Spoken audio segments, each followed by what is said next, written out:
On today's episode of the Bradeaux and Will Show, we have mother of Tari Eason on the show, Teroya Eason, and we've been trying to get her on for a while, and so we're really excited about this one. So you're not going to want to miss it. A lot of really good interview questions lined up. So stay tuned for this episode.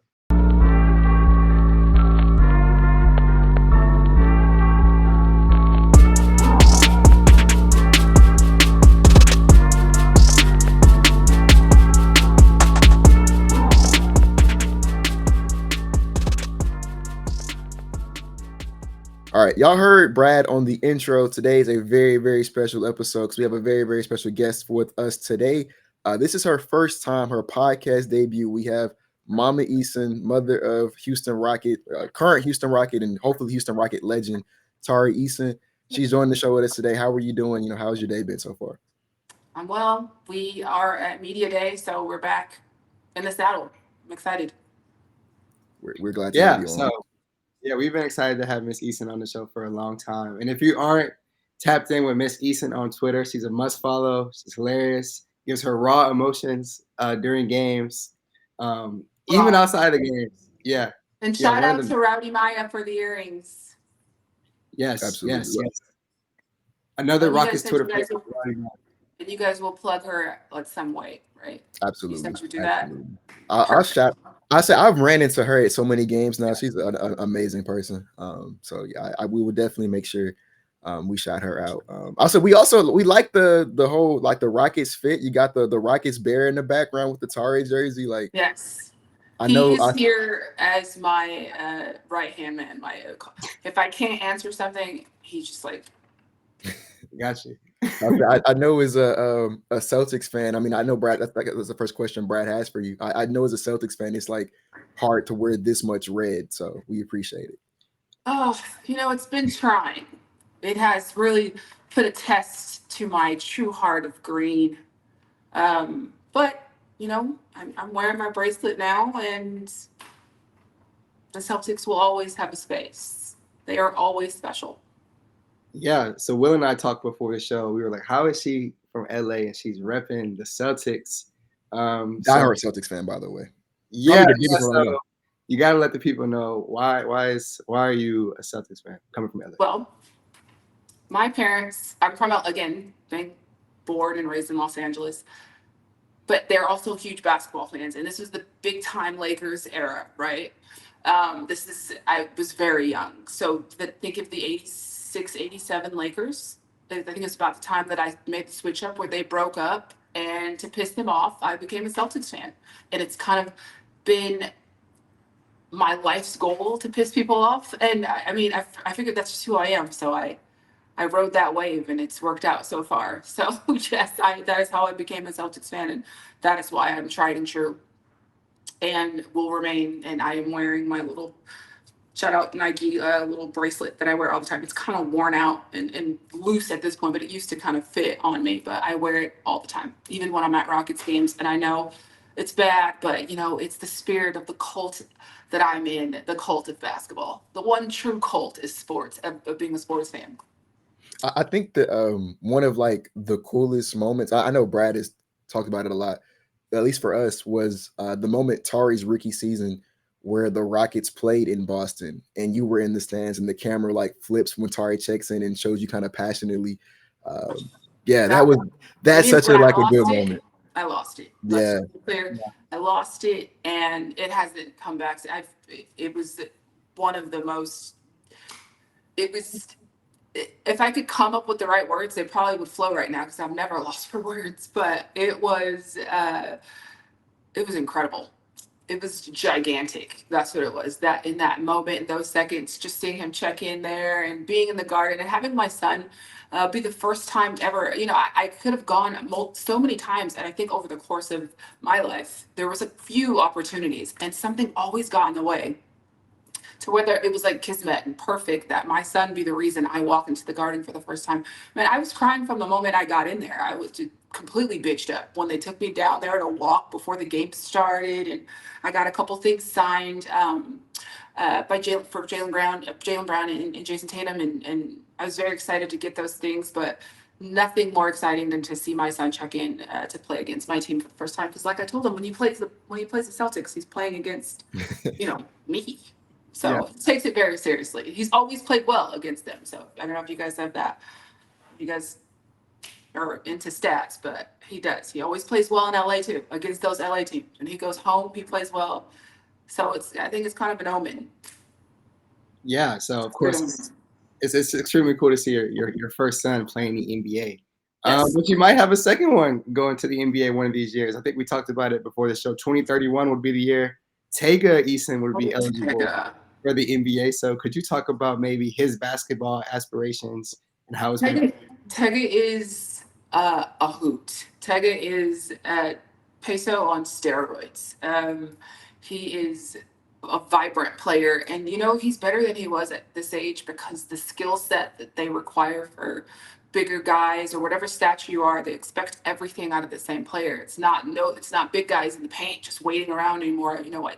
Peso was kind of trained very young because he seemed to be bigger at the the 9-10-year-old age, just when he really started to step aside, and I really knew that he was better. So he's about Tega's 12, so you could kind of tell that the work is showing, and that he is as good as I think he is, and that he's also got the skill set of this era. What they're allowing guys to do. Again, guys aren't just forced to wait in the paint and do their due diligence anymore. You pick up the ball, you go in stride, you toss the ball. You got to be able to do a little bit of everything, no matter how big or small you are. I wanted to ask you, because I know we talked about this before as well, but what was the moment you talked about Tari? When he grew up, how it was different from how it is with Tega now.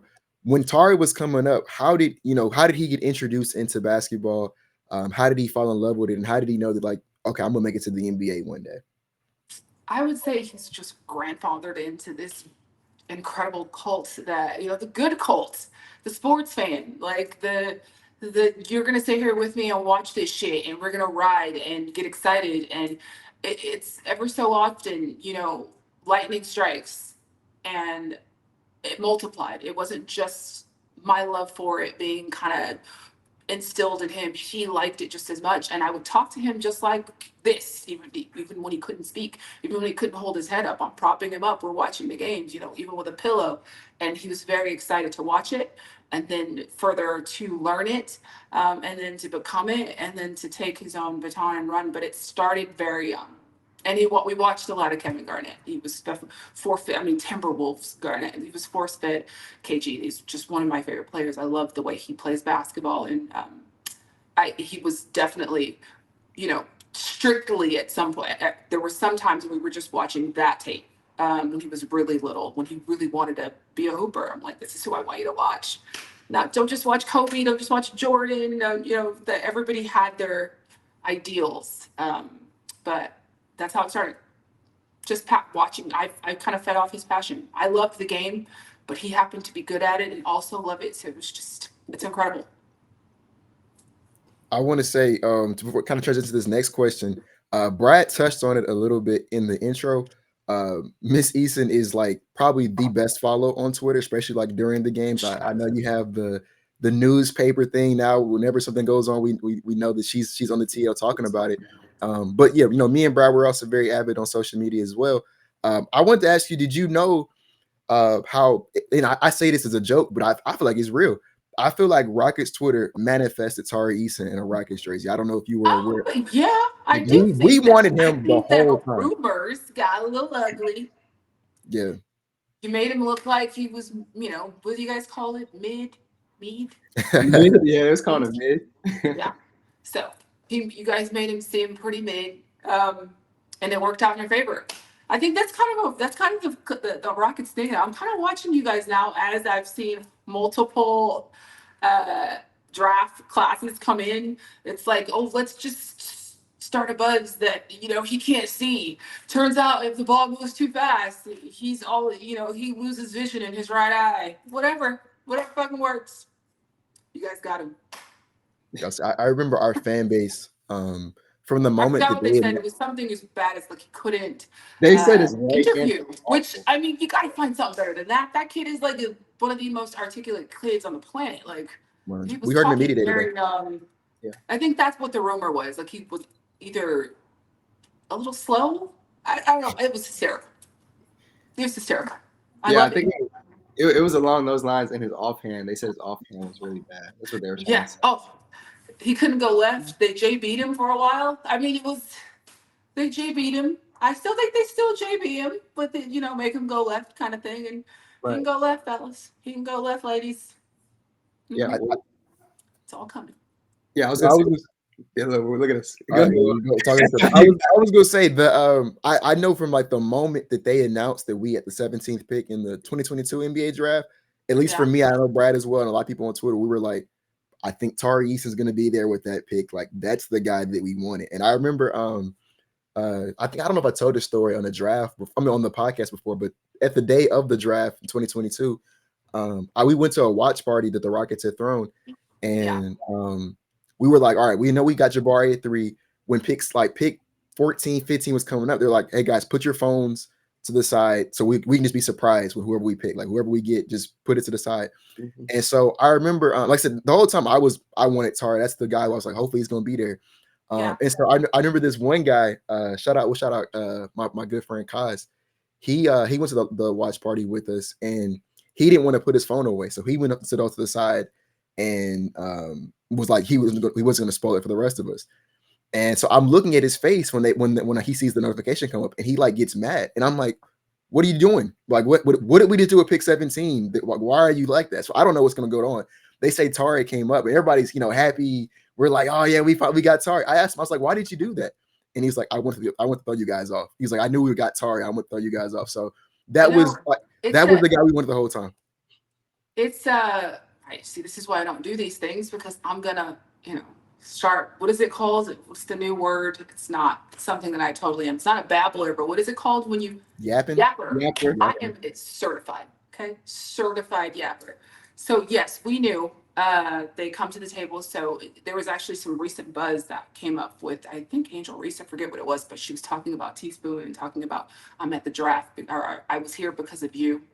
And what you guys don't realize is there are moments where there's a bit of a gray area and a window and a space where he could have easily gone to Atlanta, which I believe was the pick right before him.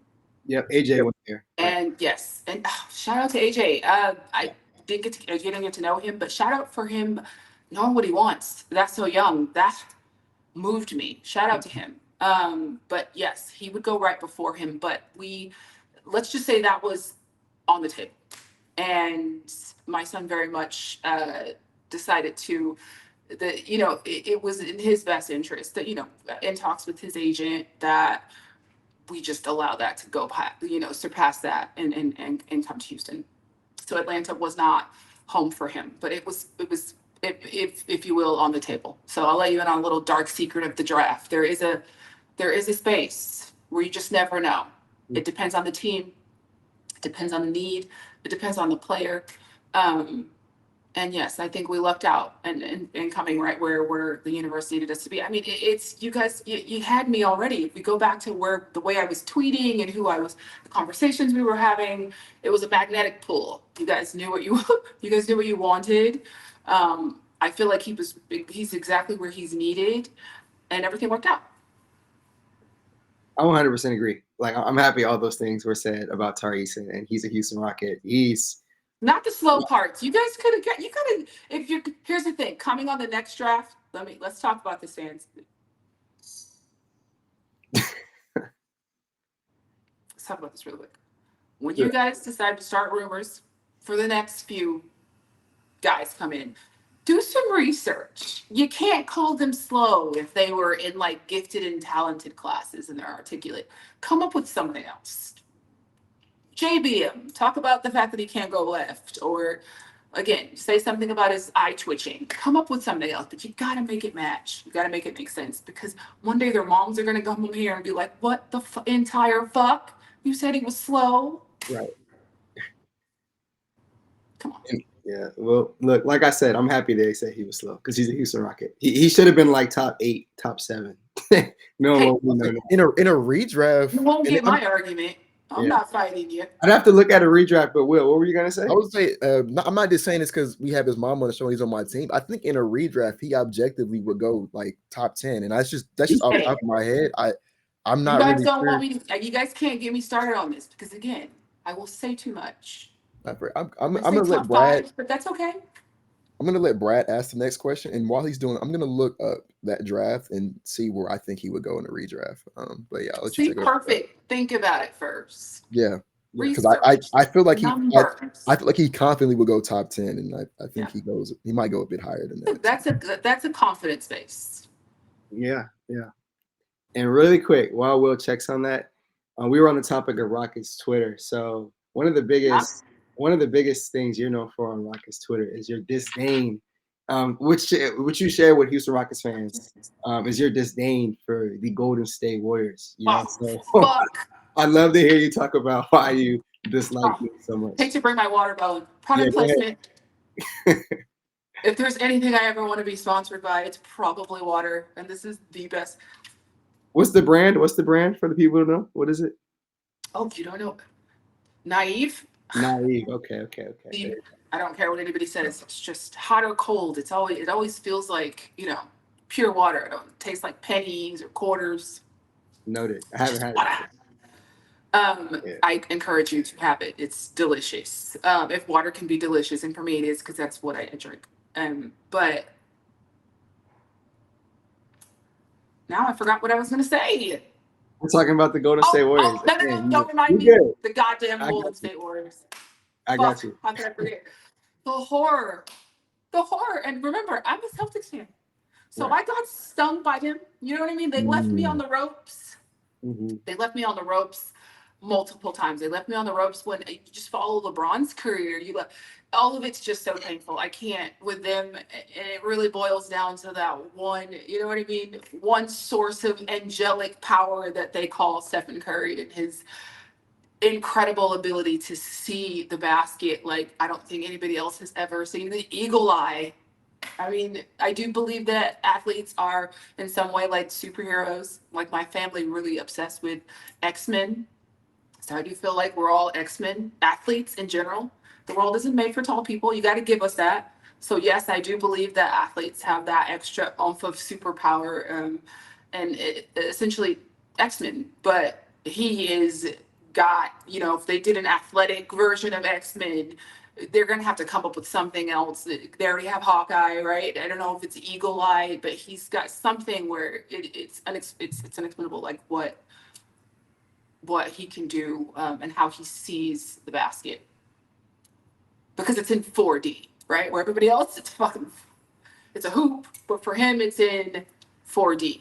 Right. That's incredible.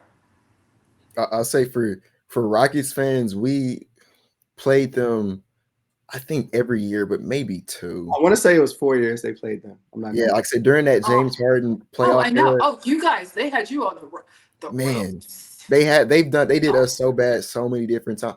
I'll say this, like my parents weren't even married when the Rockets won in '94. And so like I wouldn't even have thought, like I haven't seen my team win a championship. So the closest we got to it was that 2018 year when we went up 3-2 on the Warriors. And gosh, that must have I thought that was the year. I was 17 years old at the time. I'm like, this is the year we're gonna do it.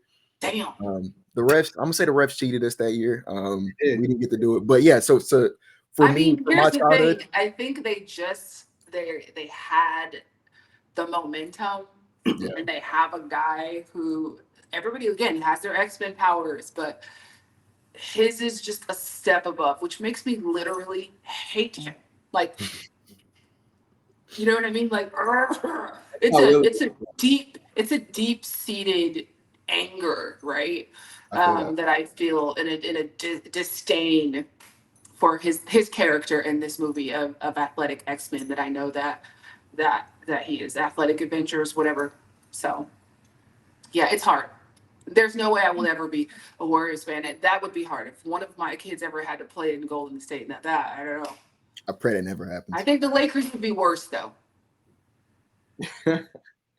We'll see. And it's funny that the Rockets had that beef with the Lakers.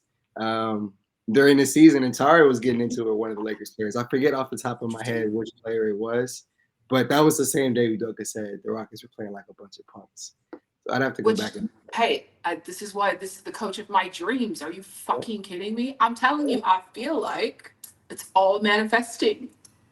And now, Hey, the moment he became the coach, I was like, are you fucking kidding me? I'm not just, my son's in the league and I'm getting my coach. I'm on top of the world. You guys, people don't want, if you wonder why you can't bring me down, ladies and gentlemen, that's why. Feels like it's a goddamn movie and I'm just right. Everything's falling into places, that I could only in my wildest dreams have conjured up. And we're so blessed to have him coach, by the way.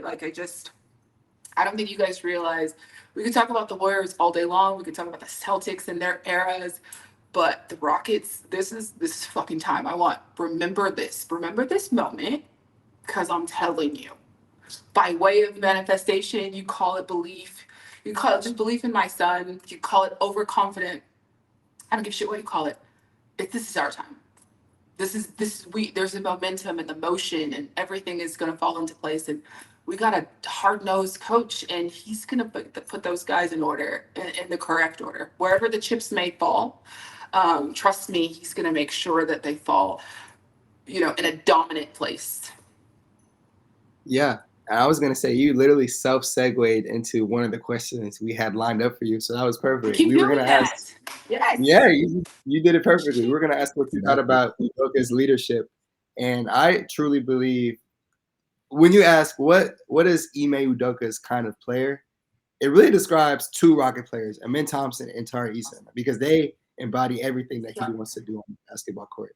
So yeah, we wanted to see what you thought about his leadership last year. And like I said, you're talking to a Celtics fan. I was already sold. I was sold when we got him. I saw what he did with the Celtics. My son is his kind of player. That's what's happening. He's landed in the spot where he has the kind of guys that he's able to mold. He just if offhand with just Peso and Jabari and how they can flow together and the pieces that they bring, how he's going to be able to make that work.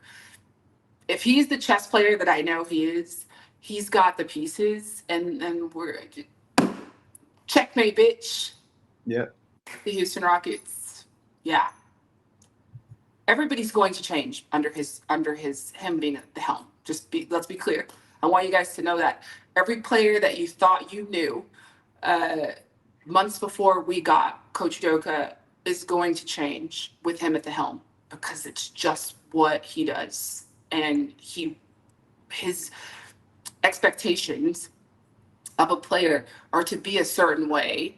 And no matter what you thought you were, if you have the right kind of talent and you play under his, the way that he will shape what you already have. Because I believe that he is going to let guys be themselves, but he's going to make sure to have the upper hand on keeping the main thing, and that's being a winning force together, united. And it'll be very little. If you get the ISO, it'll be fun. And there are times for that, but this is not an ISO coach. This is a coach who builds warriors prepared for war all together now. You know what I mean? And you can't win a war without having a game plan and also having your pieces fit together. And he's just too good at it. I'm very excited. And he is, aside from my son being on the team, I'm very excited for Houston Rocket fans. You guys should all be there. Buy up all the fucking gear, get all the jerseys. You know what I mean? Start at 17. This one's on sale right now. It's on sale. It's unfortunate how fucking cheap this fucking jersey is. Because in 24 months, goddammit, buy them up. That's 2 of them. I'm warning you. Consider this a warning. Yeah. But everywhere, this is notice for all the NBA moms out there. You've been warned. My son is coming.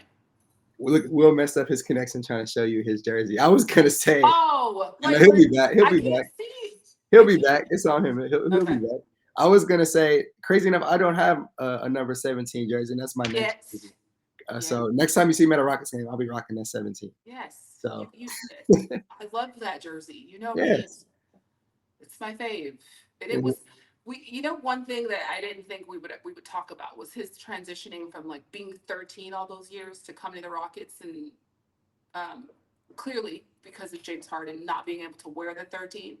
But respectfully, hopefully one day he allows him to do so. I think he would want to go back. Okay. Yeah. Maybe one day. Hopefully not, because I don't want to see Tari in a different jersey than the Rockets. But I'll say this: I know we had Will lined up for the next question. Yeah.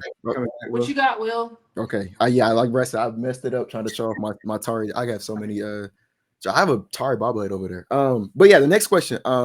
We want to talk about. You talked about Udoka and his style of player, and I think like Brad touched on it. I think we have a lot of those guys. We have like probably. Ben. Yeah, I'll say the defensive tandem that we have: Dillon Brooks, Jabari Smith, Everything is falling into place. And yeah, like Jay Sean Tate's even in that mix as well. Yes. Yes. Yeah, so I know a lot of people have been talking about how they think that like Men and Tar are gonna be the best defensive rebounding duo off the bench this year. So you just kind of want to get your thoughts on just the defensive tandem that the Rockets are building right now.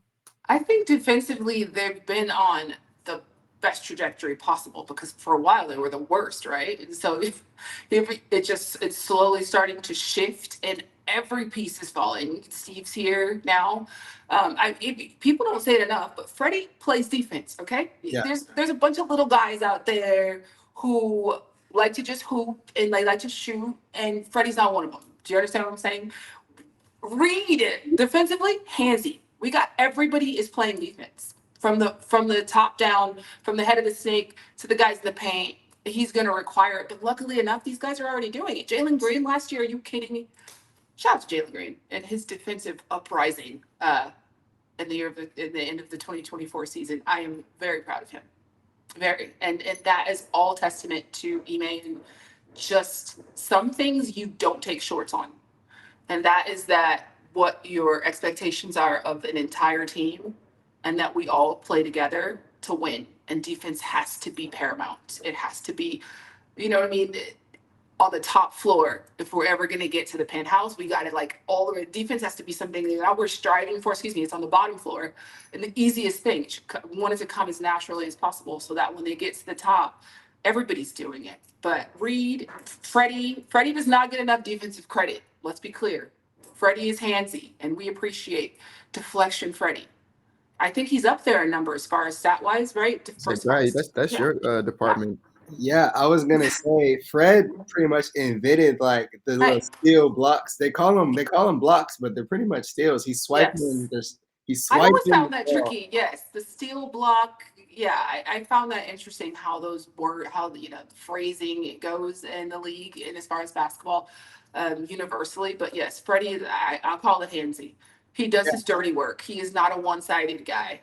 Yeah, because Will and I laugh about it all the time. We'll watch games, of course, start to finish. We'll look at the box score and we'll see Fred has 5 blocks. Like there's no way he has 5 blocks. But then Get that shit up. Freddie will send that shit. Send it packing. Yeah, that's yes, what he will. That's what we'll just have to call it. He's getting all the steals in the world. But yeah, Fred is a solid defender, and he very good leadership from that standpoint. Right. As well, so. I mean, he also is like Ime, again, having the expectations coming from the leadership on the team to the actual leadership. It's all just falling into place. Again, we got Steve. These pieces that we got just defensively alone, and Dillon, and it's very exciting. The Rockets fans globally should be ecstatic because the trajectory is there. And as long as my son plays on the Rockets, I can guarantee you we will not fall short to be a defensive force. And we've got Uncle Jeff. And again, Jason Tate, another guy who doesn't get a lot of credit, but I love his game. I love how handsy he is. I love how he takes it upon himself to enter the game, no matter what phase of the game that he enters it. And his presence is known defensively immediately. Like, where do you need me to be? Because I'm going to get shit done. I'm going to disrupt. And we got a lot of disruptors from the PGs all the way to the season. I'm really excited. I really am. You talked about, I'll let Brad ask one question, but before he does that, the connection between Fred and Reed Shepherd. Like Brad talked about the stocks with the blocks. Reed is the same way. He has the the hands to Exactly. kind of get those. Did you watch him in summer block. league? Oh, He was absolutely. all over the place. Yeah, absolutely. He's And he I was not think standing around waiting to just shoot the ball. He was effective defensively, big time. I think and I know Fred talked about it today at media day, the leadership and the mentoring he can do for Reed is like, it's crazy, because then when his time as a starting point guard is going to come into an end, we have Reed to kind of step up and take his spot and keep the machine going. So I obviously from the head coach perspective, but even from the front office perspective, I think they've done a really good job of just building a roster that makes sense, complements each other. And like I think we have a real identity. Like we were a top 10 defense last year. Yep. I know they want to continue to be better than that this season. So just with all the pieces we have, I think that they'll put just a makes GM sense. up there with Auerbach at some point. He's gonna, he put the cigar in his mouth because he is, you know what I mean? He's got bases loaded. That's all I can say. I'll take base. I'll do some baseball references for you. Bases loaded, and he keeps it like loaded. There's no missing. He knows where to put pieces. It's insane. I'm excited about all of them. I'm excited about Cameron. I'm excited, but we haven't started talking. We want to transition into monsters. We have it all. The explosion that we have, everything, and we haven't. We have the ability to make it look really subtle too. We can start you off real subtle, where you feel like you're just gonna get an easy ride when you come to Toyota Center or when you see this red show up in your gym. But every space in the game, he's got another piece to throw at you, to where I'm so stoked. That's all I can tell you. The whole shit is rad. It's all rad. And you were self-segueing into our next question. Look at you. So we were going to be talking about, we talked about bases loaded. People I'm fucking psychic. Nobody believes me. I believe it at this point. Yeah, we were going to talk about the Houston Rockets bench. And Will and I are going to have a media day episode that actually comes out before this one. But in media day today, they asked Tari Eason, like, hey, what do you think the Houston Rockets have the best bench in the NBA? He said, well, yeah, of course. Like, if I don't think so, who will? But even looking at this Rockets bench, we spoke about the depth. Well, you just mentioned guys like Jeff Green, Jason Tate. We also have Aaron Holiday and Lando. Those are guys who are going to be. I love Aaron Holiday. Gosh. Yes, and happy birthday. The whole Holiday clan. Yeah. Happy birthday, Aaron Holiday. I was going to say.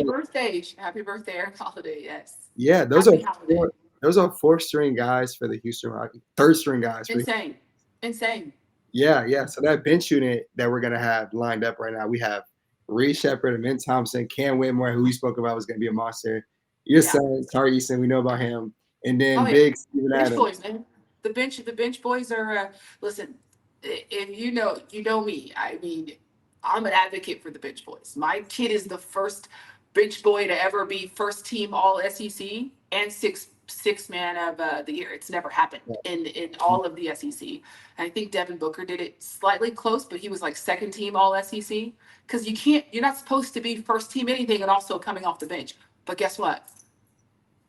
That's what the Rockets have. They got a second, third, fourth string of shit to throw at you, like I was saying, of just impactful players.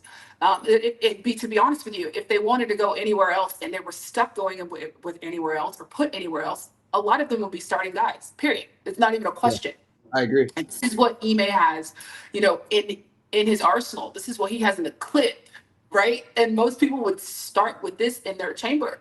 It's insane. The whole thing is insane. And you can't get me any less excited.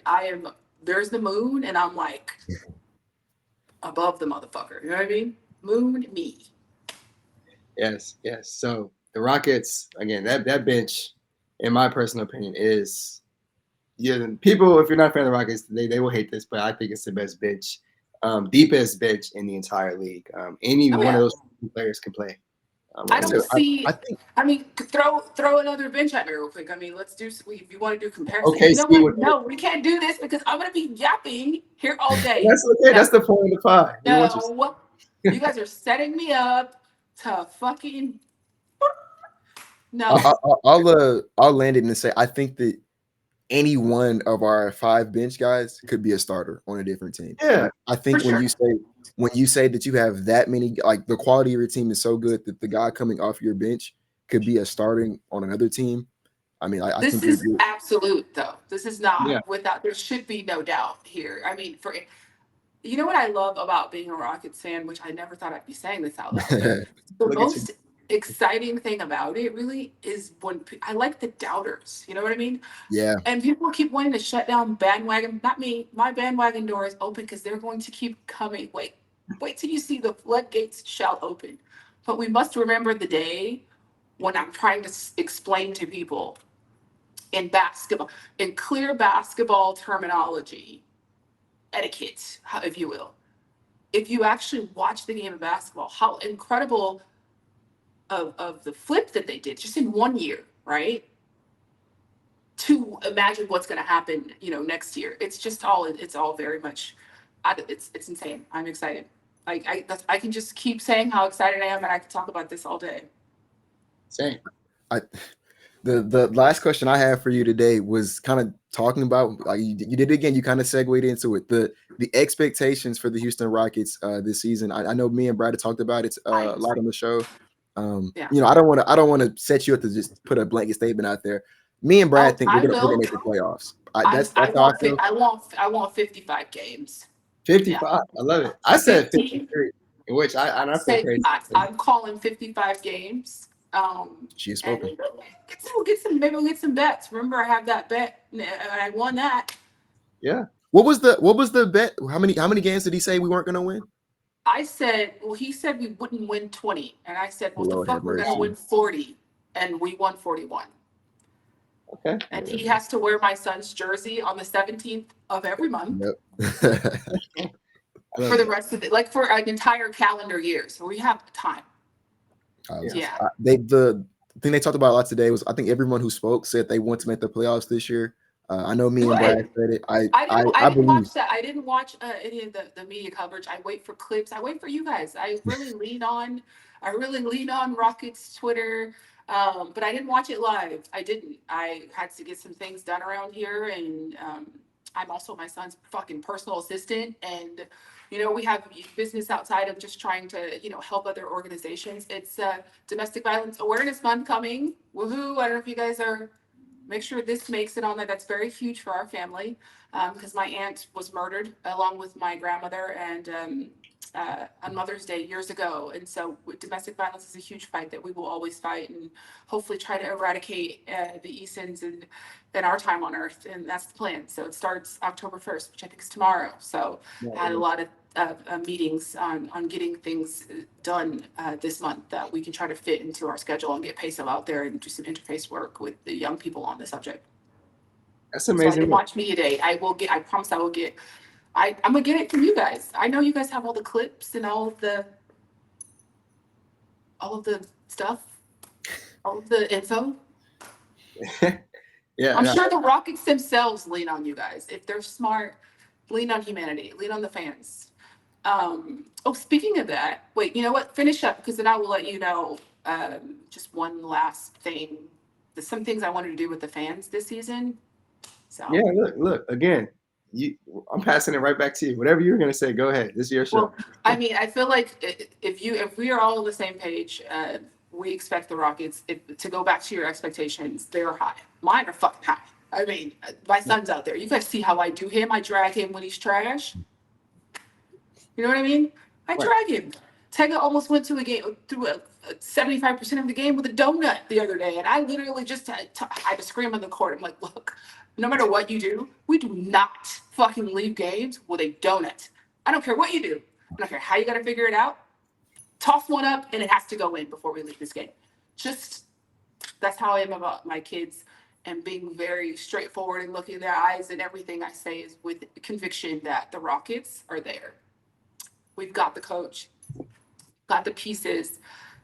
We don't need to either add or subtract from anything we have right now, to go to glory, as far as I'm concerned.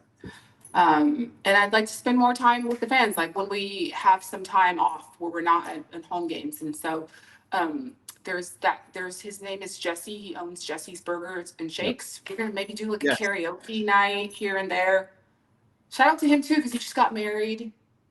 How cute is that? He's a big guy too. I try to keep up with the fans. I do. I'm sorry. I'd rather be with you guys. In the end, one day my suite will be in Toyota Center. I won't be like sitting down there. I want to be up there in a suite where I can yell and run around during the games and be me, further away and have more people and just, move around.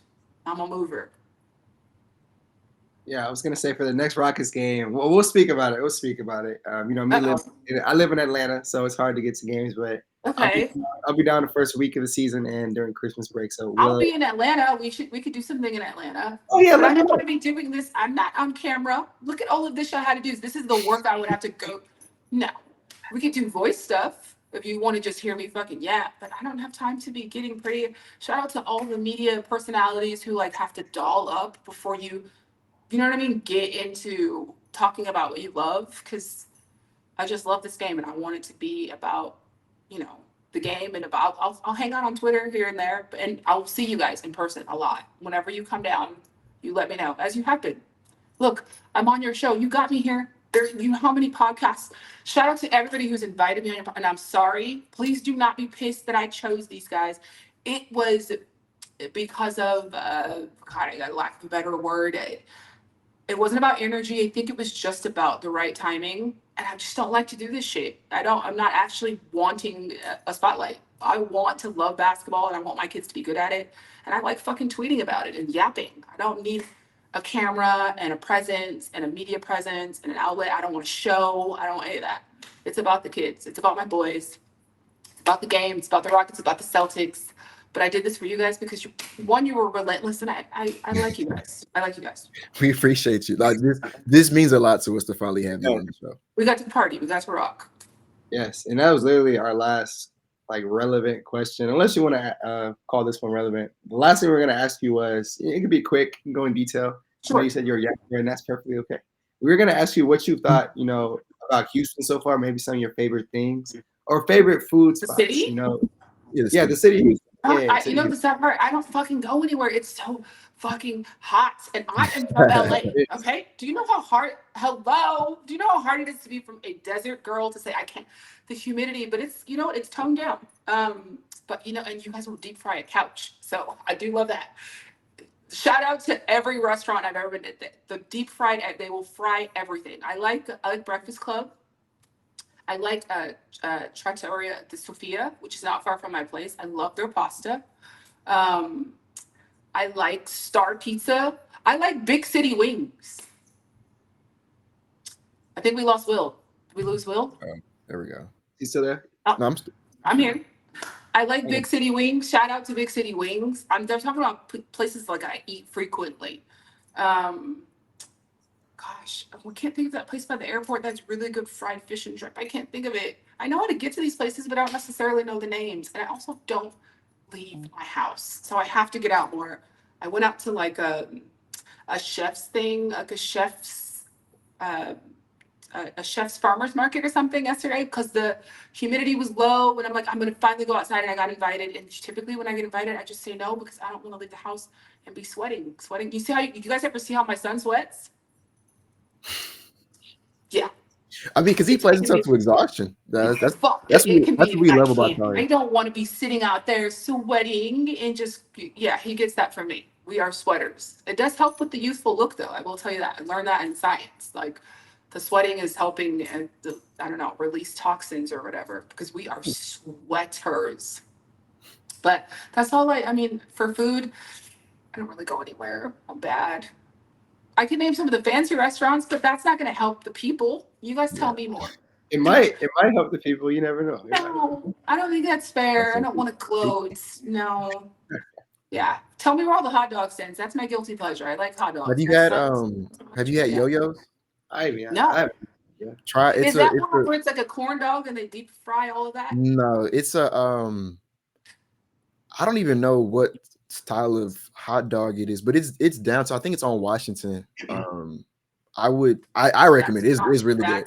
That's my neighborhood. Yeah. It's called Yo-Yo's hot dog. Shout out to all of those restaurants on Washington. Is it PJ's PM? What the heck is this? I'm so bad with the names. Next time I will be more prepared to do some more shout outs because I fucking eat. If there's one thing I do leave the house for, that's it, to get some grub. Thank you. Shout out to Houston in general. The food is out of sight. Everywhere is good. every corner, everywhere. But shout out to Washington Street in general. That is my hood, and there's bars and restaurants and all sorts of shit, and they all have really good food. Yeah, I recommend, if you want a good hot dog, that's where I would recommend getting it from. But that's gonna do it for us today. Like we said, we are like elated that we were finally able to get you on the show. I know this has been like you said, a long time coming. Yeah, I know the fans are gonna love to hear from you today. Matter of fact, I'll end it with a story. Shout out to the fact that I didn't have to use my. Didn't have to use it. I didn't really have to use my fib. You guys did a good job. We were to stay in bounds. Nothing came sideways. You guys didn't try to play me. We wanted to make it as enjoyable of a process for you as it was for us as well. But yeah, that'll do it. Like I said, we appreciate you coming on the show. Anytime if you want to come back, we will definitely have you. We're gonna playoffs. I'll do this again during the playoffs. Okay, perfect. Once we that Vegas shit that I hope us wait. Yeah. Once we clinch. What the fuck's that thing called again? The over under? The tournament. The playing tournament. Oh, the playing tournament. Well, because we're. Hey, man. Or are you talking about the Emirates Cup? Which one? The one that's in Vegas. The really fucking new random. Curveball they threw into the league. Yeah. Mid-season tournament. The curveball that we can win. Yeah. Bring that shit on. I think if nothing else, if we could just start improve ourselves in that motherfucker, then people will start to pay attention. And I think we got the goods this time to at least make some waves in the November, December. That's what I'm serious, you guys. I'm talking. We're that good. I think they can. I said it. I think they can. I think the group has 55 games. 55. Yep. Last thing I'll say, the group has. Will correct me if I'm wrong. We have Minnesota, who I think we have a better chance against now that Julius Randle's not playing. The Clippers. And then two other teams. We come out the gate. I like every game counts to me. So I'm thinking about Utah. I'm thinking about going up to Utah. I'm very excited about going up to Utah. I know people are like, oh, that's preseason. Listen, every time there's a ball, okay, and the whistle and 2 refs in a gym where my son's getting paid to play back, that is all a game. It all matters. So I'm really excited about Utah. I think we should start talking about what we're going to do to Utah. And then we can talk about the bitch-ass Spurs. But not right now. We said that for next time. Yeah. Yeah. We'll talk about that in December when we are in that when we're in Vegas. Shout out to Vegas. Yes, and of course we're gonna have Miss Eason's tagged in the description. So please follow her on Twitter if you haven't already. You're missing out. And again, we want to thank you for coming on the show. As Will said, long time coming. Had a great time. Love you guys. And yeah, we love you too. And we can't wait to see you at a Rockets game. So we'll definitely talk soon. I'm excited. Go Rockets. And that'll do it for this latest episode of the Bradeaux and Will Show. We will see you guys next time.